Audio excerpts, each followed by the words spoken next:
সম্মানিত দর্শক, ইরান যুদ্ধ ক্রমশ জটিল থেকে জটিলতর হচ্ছে। মিস্টার ডোনাল্ড ট্রাম্প এবং তার সহযোগী, এই যুদ্ধের প্রধান সহযোগী মিস্টার নেতানিয়াহু, ইসরায়েলের প্রধানমন্ত্রী, তারা যত সহজ মনে করেছিলেন যে 24 ঘন্টার মধ্যে ইরানকে মাটির সঙ্গে মিশিয়ে দেবে এবং ইরানের যারা শীর্ষ নেতৃত্ব রয়েছেন তাদেরকে দুনিয়া থেকে সরিয়ে দেওয়ার সঙ্গে সঙ্গে ইরানের যে শাসনতন্ত্রের, রাষ্ট্রতন্ত্রের এবং রাজতন্ত্রের, রাষ্ট্রনীতির হোয়াট এভার মেবি বা তাদের যে মূল্যতন্ত্র বলা হয়, সব কিছুর যে সাংগঠনিক ভিত্তি ভেঙে তছনছ হয়ে যাবে। Not like that. অবস্থা দৃষ্টি মনে হয়েছে যে ইসরায়েল এবং আমেরিকা যত বেশি আগ্রাসী মনোভাব পোষণ করেছে, কোত্থেকে যেন ইরান অভূতপূর্ব শক্তি সঞ্চয় করে নজিরবিহীন প্রতিঘাত করেছে। গত সেই 100 বছরের ইতিহাসে ইরান যা করেছে তা কোনো রাষ্ট্রশক্তি করেনি, এমনকি দ্বিতীয় বিশ্বযুদ্ধের সময় জার্মানিও যেটা পারেনি। একই সঙ্গে শূন্য হাতে 17টি রাষ্ট্রে আক্রমণ করছে। পৃথিবীর দুটো বৃহৎ শক্তি যখন একটি দুর্বল রাষ্ট্রকে আক্রমণ চালাচ্ছে এবং আকাশ প্রতিরক্ষা বহুভেদ করে ইরানের মাটি, পানি, গ্যাস, তেল, বিল্ডিং, স্থাপনা সব কিছু যখন তছনছ করছে, তখন পাহাড়ের ভেতর থেকে, সমুদ্রের তলদেশ থেকে, মাটির গভীর থেকে অনেকটা সেই এলিয়েনের মতো বের হয়ে পার্শ্ববর্তী আরব রাষ্ট্রগুলোতে, যেখানে আমেরিকার ঘাঁটি রয়েছে, এরকম 17টি দেশের ঘাঁটিগুলোতে উপর্যুপরি যেভাবে ইরান হামলা চালাচ্ছে, সারা বিশ্বের যে যুদ্ধের ইতিহাস সব এলোমেলো হয়ে গেছে। যত যুদ্ধ বিশারদ রয়েছে তারা ভেবে পাচ্ছেন না। এখনও যেভাবে আধুনিক সভ্যতা মিশরে গিয়ে মিশরের পিরামিড দেখে অবাক হয়ে যায়, 5000 বছর আগে এই পিরামিড কীভাবে তৈরি হয়েছিল এই কথা চিন্তা করতে গিয়ে তারা যখন জ্ঞান হারিয়ে ফেলে, ঠিক একই অবস্থাতে ইরান কী করে টিকে আছে। এত ধ্বংসস্তূপের মধ্য থেকে একের পর এক কী করে তারা মিসাইল ছুড়ছে, তাদের ড্রোনগুলো কীভাবে আরবদের ঘুম হারাম করে দিয়েছে, তাদের ড্রোনগুলো কীভাবে হোয়াইট হাউসকে তছনছ করে দিচ্ছে। তছনছ করে দিচ্ছে মানে মধ্যপ্রাচ্যের যত ক্ষয়ক্ষতি ইরানের মাধ্যমে আমেরিকার হচ্ছে, যত ক্ষয়ক্ষতি ইসরায়েলের হচ্ছে, এটা হোয়াইট হাউস কোনোদিন কল্পনা করেনি। ফলে মার্কিন যুক্তরাষ্ট্রের সরকারি বাসভবনের দিনে রাতে সারাক্ষণ শুধু মাতম। কি হলো, কিভাবে এখান থেকে ফিরে আসব, কিভাবে আমরা এর পরিণতি ভোগ করব। যে ঘটনাগুলো আমরা জানতে পারছি, আমেরিকার যে দম্ভগুলো ছিল, তাদের সবচেয়ে বড় রণতরী আব্রাহাম লিঙ্কন, এটি ধ্বংস করে দেওয়া হয়েছে ইরানের পক্ষ থেকে। অকল্পনীয়। তাদের অন্যান্য যে সকল রণতরী ধ্বংস করে দেওয়া হয়েছে। যে সকল সূত্র থেকে খবর আসছে, এ যাবৎকালে কম করে 1000 মার্কিন সৈন্য মধ্যপ্রাচ্যে নিহত হয়েছেন ইরানের আঘাতে। অন্যদিকে ইরানের যে ব্যালিস্টিক মিসাইল, সেই মিসাইলের আঘাতে তেল আবিব সহ ইসরায়েলের যে বড় বড় শহরগুলো রয়েছে, বন্দরগুলো রয়েছে, নদী বন্দর নয়, সমুদ্র বন্দরগুলো রয়েছে, হাইফার মতো বন্দর, তেল আবিবের মতো বিমানবন্দর, তাদের যে ক্যান্টনমেন্টগুলো রয়েছে, সেখানে কি পরিমাণ ক্ষয়ক্ষতি হয়েছে, কত মানুষ মারা গিয়েছে আমরা এখন পর্যন্ত জানি না।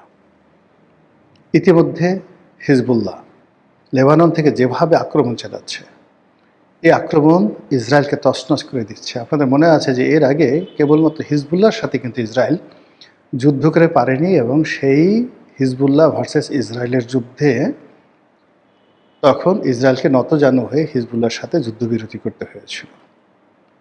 এখন এই গত কয়েকদিনের যে সংঘাত, সে সংঘাতে ইসরায়েলের আয়রন ডোম, আকাশ প্রতিরক্ষা ব্যবস্থা থেকে শুরু করে পুরো জিনিস ভেঙে তছনছ হয়ে গেছে, এবং ইসরায়েলের বহু শহর এখন দ্বিতীয় গাজা। তারা যেভাবে গাজাকে ভেঙে চুরে চুরমার করে দিয়েছে, এভাবে ইসরায়েলের শহর, বন্দর, গ্রাম তছনছ হয়ে গেছে। ঠিক সেই সময়টাতে হিজবুল্লাহ আক্রমণ করছে।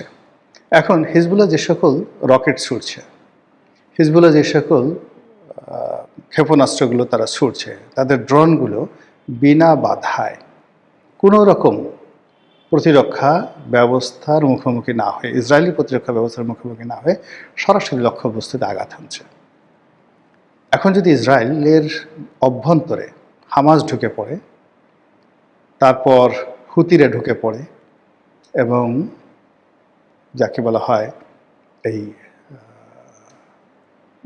হিজবুল্লাহ ঢুকে পড়ে, এর বাইরে অন্যান্য যে সকল মুসলিম মিলিট্যান্ট রয়েছে, তারা যদি দলে দলে যুদ্ধ করার জন্য ঢুকে পড়ে, ইসরায়েলের যে চিহ্ন পৃথিবীর মানচিত্র থেকে মুছে যাবে, থাকবেই এরা। এখন এই যে একটা অবস্থা শুরু হয়েছে ইসরায়েলের ভিতরে, ইসরায়েলের ভিতরের বাইরে যে সকল আরব রাষ্ট্র 70-এর দশক 80-র দশক থেকে শুরু করে এখন পর্যন্ত শুধুমাত্র পেট্রো ডলারের উপর ভিত্তি করে বিত্তবিলাসের যাকে বলা হয় নরক তৈরি করে ফেলেছে, পৃথিবীর নরক। দুবাইতে যান, জাহান্নাম, নারী দ্বারা, মদ দ্বারা, জুয়া দ্বারা এই পৃথিবীকে কতটা অশ্লীল এবং অশ্রাব্য করতে পারে মানুষ, সেটা দেখতে হলে আপনাকে দুবাই যেতে হবে, পাপের শহর। সেই পাপের শহরকে তছনছ করে দিয়েছে। সৌদি আরবের বিভিন্ন স্থাপনায় আঘাত আনা হচ্ছে, ফলে আরবরা এখন তাদের দেশে মার্কিন যে ঘাঁটি রয়েছে সেই ঘাঁটি নিয়ে তারা চিন্তিত হয়ে পড়েছে। মার্কিন নাগরিকরা মধ্যপ্রাচ্য থেকে পালাচ্ছে, পাগলের মতো পালাচ্ছে। আর ইরান এই সময়টা অত্যন্ত নিখুঁতভাবে দুবাই শহরের কোন হোটেলের কোন রুমে আমেরিকানরা শুয়ে আছে, রিয়াদের মানে সৌদি আরবের রাজধানী রিয়াদের কোন শহরে, কোন উপশহরে, কোন গলিতে আমেরিকানরা পালিয়ে আছে, নিখুঁত স্যাটেলাইট চিত্র তারা পেয়ে যাচ্ছে। বলা হচ্ছে রাশিয়া দিচ্ছে, বলা হচ্ছে চীন দিচ্ছে, হোয়াট এভার মেবি, কিন্তু তারা তো পাচ্ছে। দ্বিতীয়ত, ইরানের ভূমি থেকে একেবারে টার্গেটেড করে যেভাবে আয়াতুল্লাহ আলী খামেনিকে টার্গেট করে ইসরায়েল মেরেছে, ঠিক একই টার্গেট করে ইরান যেভাবে আক্রমণ চালাচ্ছে এবং নিখুঁতভাবে একেবারে সেই টার্গেটে গিয়ে আঘাত হানার পরে সেখানে মারাত্মক ক্ষয়ক্ষতি ঘটাচ্ছে এবং তারা যাকে টার্গেট করছে আমেরিকান যে নাগরিক, সে মারা যাচ্ছে অন দ্য স্পটে। এটা আমেরিকাবাসীদের ঘুম হারাম করে দিচ্ছে। প্রায় প্রতিদিন বড় বড় প্লেন ভরে ভরে তারা এই আমেরিকার সৈন্যদের যে লাশ, এটি যখন মার্কিন ভূখণ্ডে পৌঁছে যাচ্ছে তখন সেখানে হৃদয় বিদারক দৃশ্য তৈরি হচ্ছে। ডোনাল্ড ট্রাম্প রীতিমতো ভারসাম্য হারিয়ে ফেলেছেন। এমনি তিনি মিথ্যা কথা বলার জন্য খুব কুখ্যাত। তারপর এই ইরানের এই যুদ্ধের পরে বা এই যুদ্ধের এই সময়টাতে তার মিথ্যা বলার ধরন এলোমেলো হয়ে গেছে, সকালে এক কথা, বিকালে এক কথা। আর এরই মধ্যে ইরান কোত্থেকে শক্তি পাচ্ছে, কিভাবে পাচ্ছে, একমাত্র আল্লাহ জানেন, আমরা জানি না। এমনকি চীন বা রাশিয়া তাদেরকে কোনো অস্ত্র দিচ্ছে, উত্তর কোরিয়া তাদেরকে অস্ত্র দিচ্ছে, এরকম কোনো প্রমাণ আমেরিকাও দেখাতে পারেনি, কিন্তু ঘটনা ঘটে যাচ্ছে। এবং সেই ঘটনার ফলে কি হলো, প্রতিদিনই তাদের আক্রমণের পরিমাণ বাড়ছে, কিছুদিন থামছে না। ইরানের পররাষ্ট্রমন্ত্রী, ইরানের প্রেসিডেন্ট যে ভাষায় কথা বলছেন, যে দৃঢ়তা দেখাচ্ছেন এবং তারা যেভাবে মুস্কি মুস্কি হাসছেন, যেভাবে তারা এই যুদ্ধ বিরতির ব্যাপারে কোনো আগ্রহই দেখাচ্ছেন না। তারা বলছেন যে আমেরিকা বেঈমান, মুনাফেক, তাদের সাথে বসাবসি নেই। এই যুদ্ধ এমনভাবে বন্ধ করতে হবে, এটা বিরতি নয়, যেন ভবিষ্যতে আর কোনো যুদ্ধ না হয়। আর সেটা যদি বন্ধ করতে হয়, আমেরিকাকে মধ্যপ্রাচ্য ছাড়তে হবে। এই যুদ্ধের ক্ষয়ক্ষতি যা হয়েছে সেটা তাদেরকে পুষিয়ে দিতে হবে এবং ইরান নামক রাষ্ট্রের বিরুদ্ধে তারা যাবৎ যে সকল শয়তানি করেছে এইগুলোর লভ্যাংশ সহ ইরানকে ফেরত দিতে হবে। এটাই হবে বিজয়ী ইরানের প্রত্যয়। এবং সেই কারণে তারা ম্যাটিকুলাসলি তারা মনে হচ্ছে যে এই যুদ্ধ করার জন্য দীর্ঘদিন ধরে তাদের প্রস্তুতি ছিল, এরকম একটা ক্ষণের জন্য তারা অপেক্ষা করছিল। যেমন আমেরিকা ভয় দেখাচ্ছে যে ইরাক যেভাবে তারা তছনছ করেছিল, যেভাবে তারা স্থল শূন্য পাঠিয়েছিল, একইভাবে তারা ইরানও সৈন্য পাঠাবে।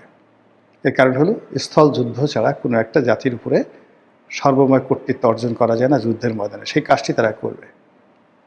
এই কথা শুনে ইরান মুসকে মুসকে হাসছে। তারা বলছে, আসুন, উই আর ওয়েটিং। আমরা ভয় পাচ্ছি না, আমরা অপেক্ষা করছি। তার আরও বলার চেষ্টা করছি যে আমরা যে যুদ্ধ করছি সে ম্যাটার অফ আওয়ার ডিগনিটি। আমরা এই ডিগনিটি যে কোনো জিনিসের বিনিময়ে বিক্রি করতে রাজি নই। মৃত্যু আমার জন্য অপরিহার্য, মৃত্যু আমাদের জন্য অনিবার্য, আর আমরা সেই মৃত্যুর পর থেকে বেছে নেব যতক্ষণ আছি, জীবিত আছি। আমরা লড়াই করে যাব, কিন্তু কোনো কিছুর বিনিময়ে আমরা নতজানু হব না এবং নিজেকে বিক্রি করব না। এই আত্মপ্রত্যয় যখন ইরানি নেতাদের মুখ থেকে বেরোচ্ছে আর এই শব্দ যখন হোয়াইট হাউসে যাচ্ছে, বুঝতে পারেন সেখানে রীতিমতো বজ্রপাত হচ্ছে। ভবিষ্যতের মালিক আল্লাহ, ভবিষ্যতের খবরাখবর একমাত্র তিনিই জানেন, আমরা বলতে পারি না। কাজেই ইরানের যে যুদ্ধ চলছে, যে অসম যুদ্ধ চলছে, যে জাহেলিপনা চলছে, যে জুলুম চলছে, আমরা চাই যারা সাধারণ আমজনতা এটার একটা প্রাকৃতিক বিচার হোক।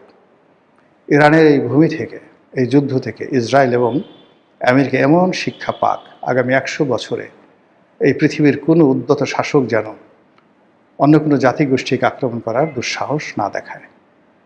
মহান আল্লাহ আমাদের সবাইকে হেদায়েত দান করুন এবং হেফাজত করুন।